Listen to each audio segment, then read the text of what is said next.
Mike memenangkan hadiah lotre sebesar 2 juta dolar. Namun bukannya ikut merasa senang, saudaranya John justru mendorongnya dari gedung yang tinggi. Hingga Mike terjatuh ke tanah dengan bunyi gedebuk yang keras. John bergegas mendekat bukan untuk melihat apakah Mike masih hidup, tapi untuk mencari tiket lotre itu.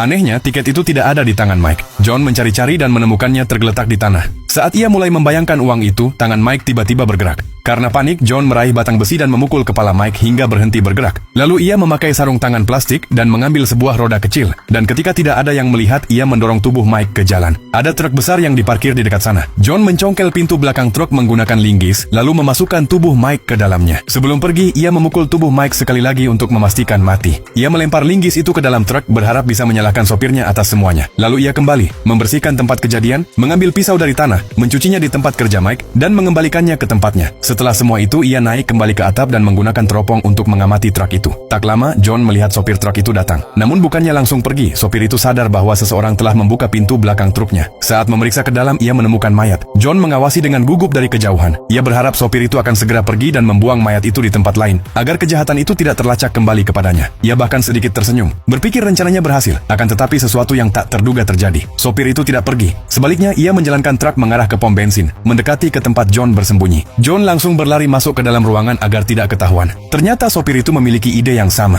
Ia ingin menyingkirkan mayat dan membuat seolah-olah tidak ada hubungannya dengan itu.